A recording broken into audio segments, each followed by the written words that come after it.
The test is in 4 parts: Part 1, Part 2, Part 3, and Part 4. Now look at Part 1. Part 1. You will hear a parent discussing his son's school report with his tutor. Listen and fill in the missing information in the report below. First, you have some time to look at questions 1 to 6.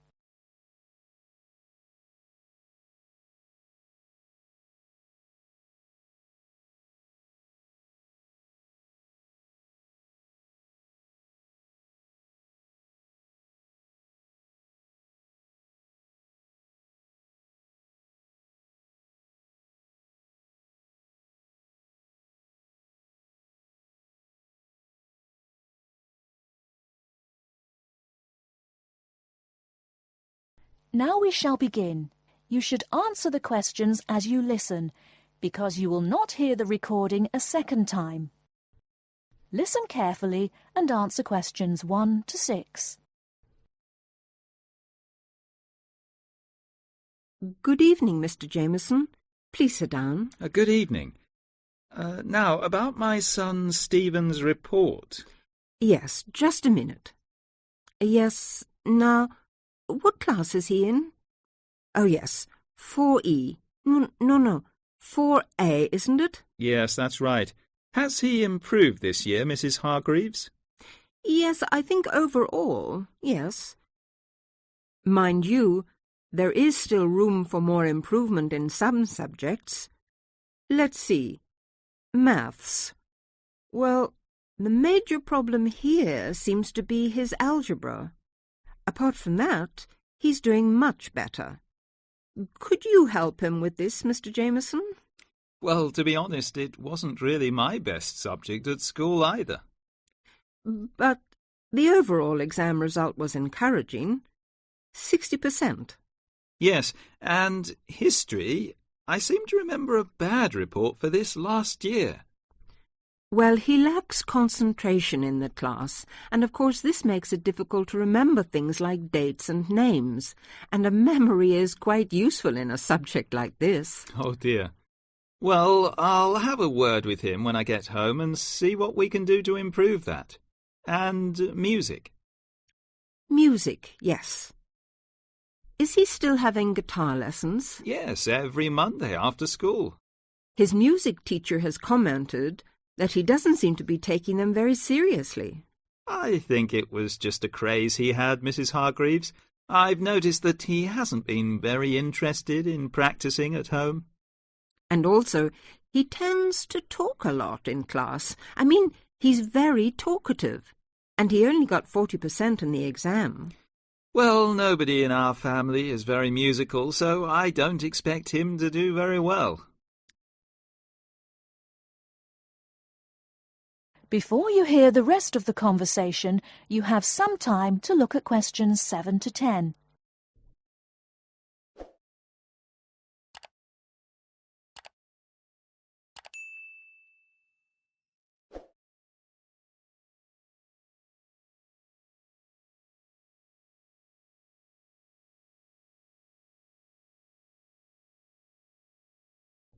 Now listen and answer questions 7 to 10. Looking at his geography result, though, there has been considerable improvement, 64%.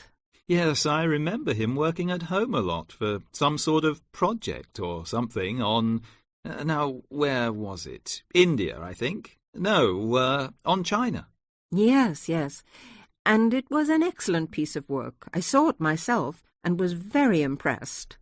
And his art classes have also been going better this year. Yes, he became very interested in pop art after the school and went to the local art gallery to see the pictures there. His bedroom wall is covered with posters from the shop. Yes, and 58% is not bad for his exam result, considering how low it was last year. And now French. It seems that he has really taken to speaking a foreign language. We hoped he would, because it's important to know another language these days, isn't it? Yes, quite. That's why we paid for him to go to France last Easter, so he could practice more. Well, It seems to have done the trick. 80% is a very good mark. Now, Mrs. Hargreaves, I'd just like to ask you one more thing about...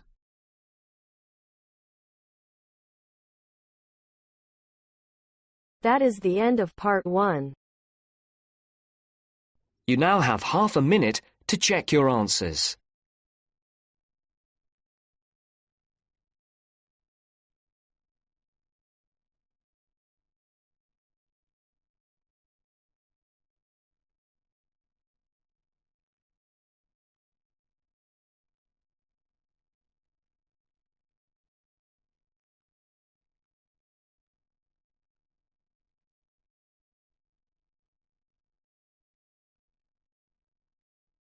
Now turns to part 2. Part 2. You will hear someone giving instructions to staff at a festival. First, look at questions 11 to 13.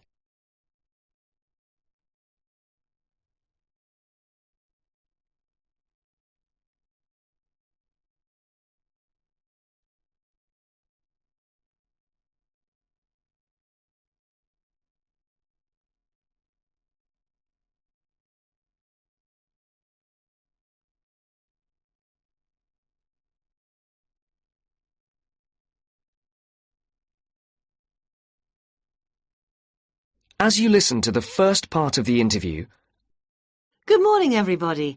I'd like to welcome you to the Castle Pop Festival. My name is Sandy, and I'm the General Manager of Castle Pop Entertainments. And I just want to take a few moments to mention a few things to you before you go and have your detailed briefings in your work groups. You all have a copy of the plan of the festival grounds. Now, most things are obvious, but I'd like to point out first the visitor toilets here along the side of the main area. Kindly do not use these yourselves. Your own facilities, the staff toilets, are beside the breakfast tent. Also, there are public telephones behind the stage. I mention these two things because they are places that visitors often ask for. For yourselves, one of the most important places is the staff meeting point. This is new this year, and the only thing to remember is that it exists and that when you refer to a meeting point between yourselves, you need to make clear which one you are talking about. The staff meeting point is between campsite 1 and the disabled viewing area. This is not marked on the general maps, but it is marked on the maps you've got there. The visitors' meeting point is, as you can see, in the centre of the main area, between the breakfast tent and the entrance. Now, another important facility is the first aid tent. This is a big round tent, so you can't miss it. It's on the right-hand side of the entrance, again as you come in. There are many other first aid facilities all over the festival site. In fact, there is a first aid box in every tent and sales point, but this is the central point. Finally, I wanted to mention the security on the site. Every year the festival gets bigger and bigger, and so every year we have to increase the security arrangements. We have a number of small security offices, one being near the entrance, but the main security office is opposite the disabled viewing area. It's next to the Old England pub, so that the officers can keep an eye on what's going on there. And, of course, in that office there is a full supply of first aid equipment too. And don't forget, those of you who can't wait till you get your pay at the end of the festival, there are some cash machines in the wall of the Old England pub. now look at questions 14 to 20.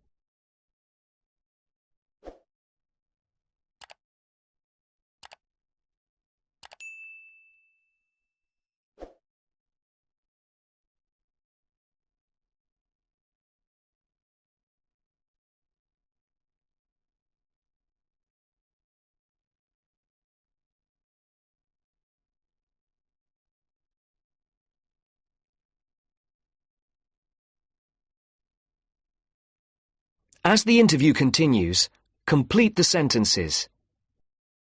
I do hope you will enjoy working with us this year. It's always good to see some of last year's faces back with us again. We hope this year to put on an even better festival than before. The first year we put on a festival, we called it the Mountain View Pop Concert. And it was a pop concert rather than a festival.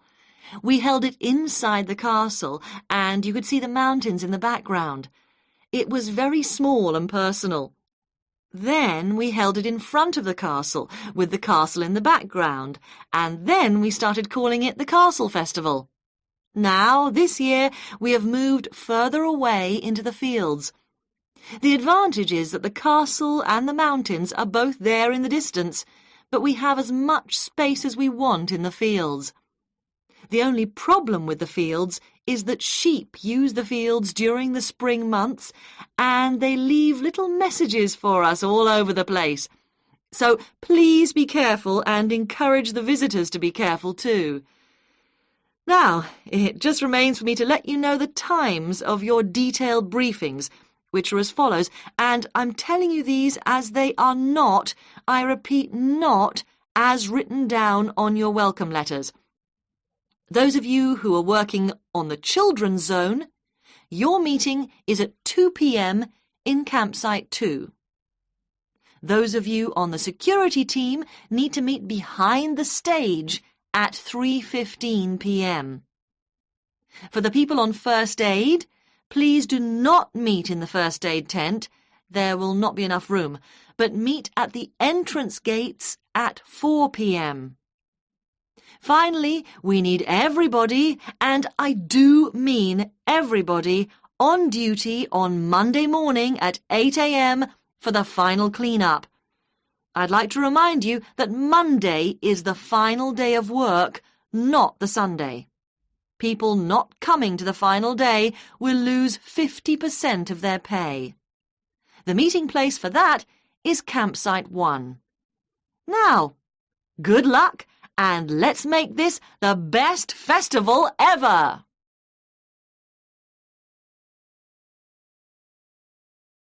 That is the end of part 2. You now have half a minute to check your answers.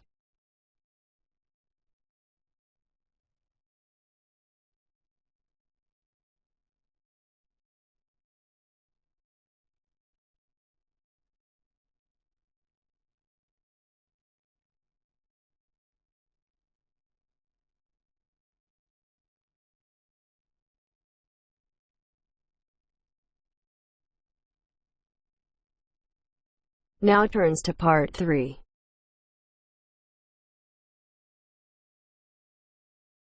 Part 3.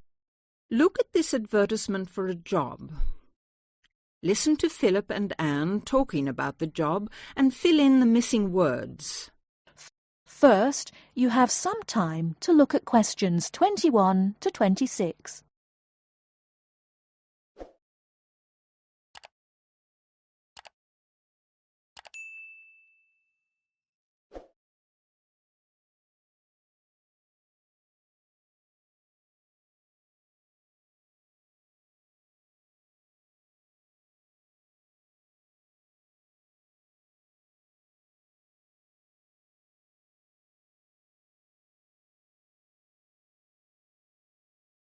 Now listen carefully and answer questions 21 to 26. Look, here's one that might interest you. What is it? Are you sure? The last one you sent me off to was a disaster. Yes, look. It says they want a junior sales manager, and it looks like it's a big international company. That'd be good. You might get to travel. What kind of company is it, though? Let's see. Yes, it's a textile company that seems to import from abroad. That's odd, isn't it? What else? They say the salary is really good. They operate a system of paying you a basic salary and then offering sales commission on top of that. They say it's high. And, oh, look, they give you a car to travel round in. Gosh, that's not bad, is it? Do they say anything about experience? Let's see. No, they want someone young with ambition and enthusiasm. Oh yes, they want graduates, so that's okay. You've been to university. Now what else? Let's see. There must be some catch. No, the only thing is you have to travel. But then that's what the company car's for. Oh, and you have to be able to get on well with other people, because it says you have to be good in a team. Perhaps I'll have a closer look at that one. Before you hear the rest of the talk, you have some time to look at questions 27 to 30.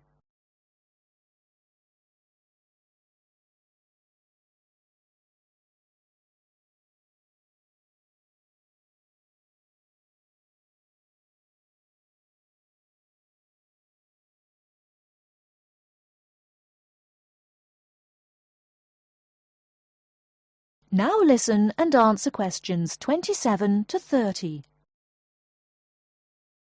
Now, could you tell us more about what you do in your department? I mean, what research are you actually doing at the moment? We're trying to find out as much as we can about dreams. There's one area that we're particularly interested in at the moment, and that is what we call directed dreaming. Directed dreaming. What is that exactly? Let me explain.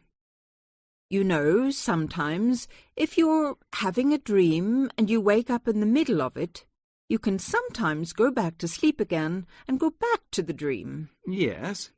Well, that is similar to what we call directed dreaming. Now, what I was talking about is a fairly common experience. But real directed dreamers are people who have always complete control over what they dream because they actually know what they're dreaming. They can dream what they want? Yes, nearly. Can anyone develop this ability? Well, that's one of the things that we would like to find out. At our centre, we have in fact got 3 people who are very reliable and who can have these directed dreams quite regularly. And what sort of experiments do you do with them? Well, a few weeks ago, we thought it would be interesting to see if there was any way that these 3 regular dreamers could communicate with each other in a directed dream while they were sleeping. So one night, we arranged for them all to stay at the centre.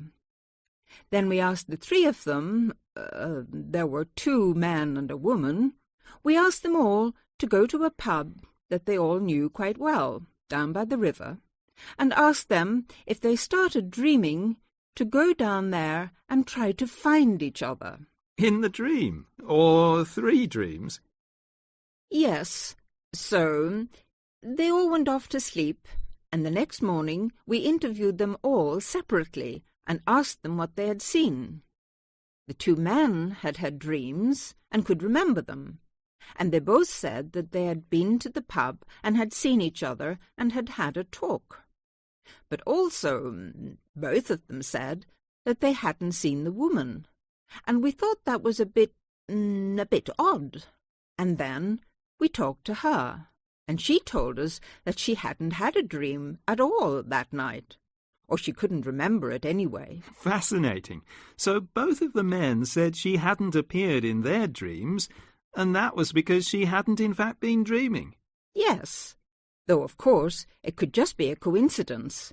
But that's the kind of thing that we're trying to find out more about. Well, thank you very much, Dr. Border. It's been fascinating talking to you. Thank you.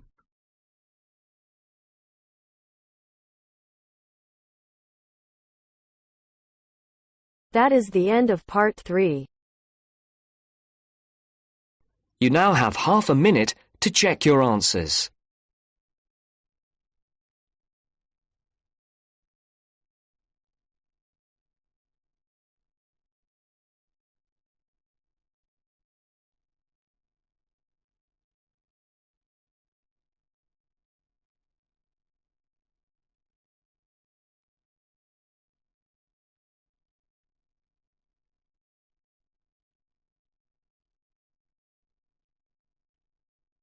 Now turns to Part 4.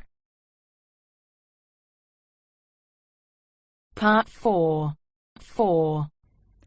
You will hear an extract from an introductory talk given to a group of students who have just entered a university residential college. The speaker is the principal of the college.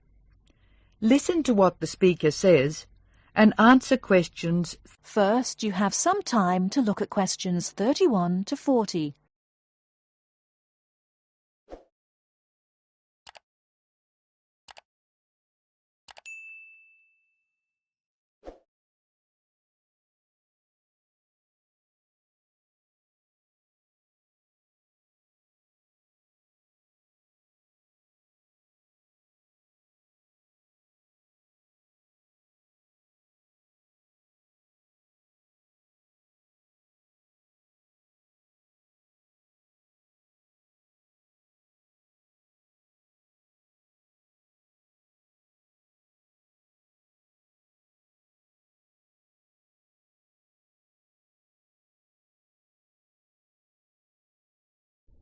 Now, listen carefully and answer questions 31 to 40.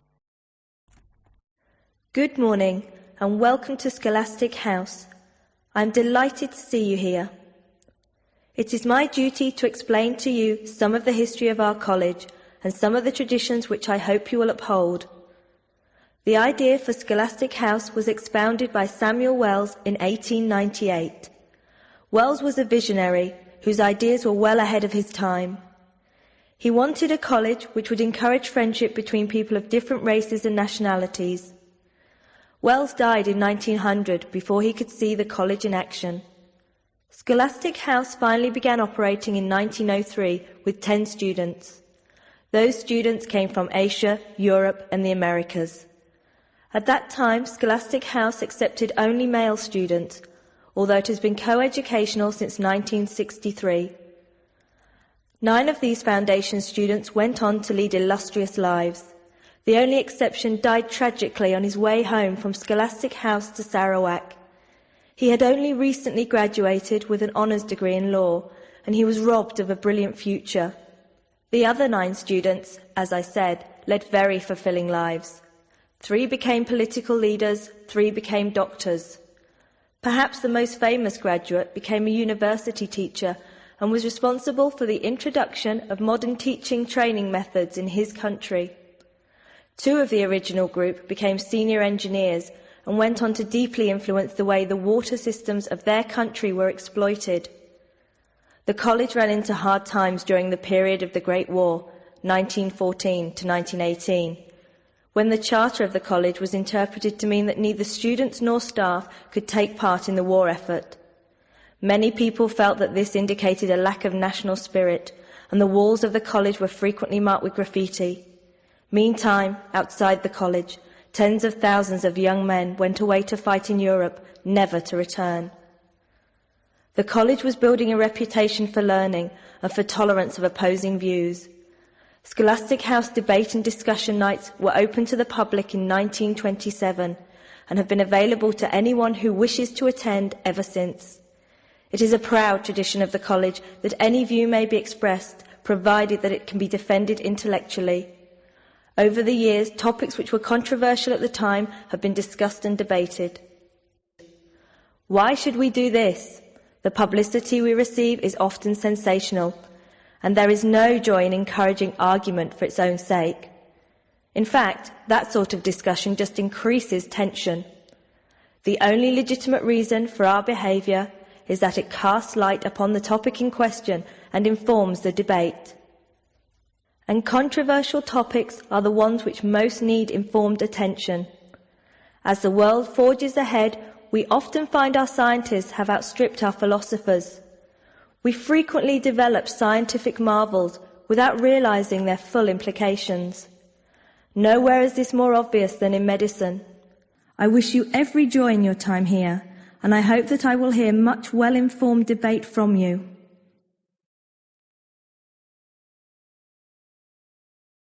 That is the end of Part 4. You now have half a minute to check your answers.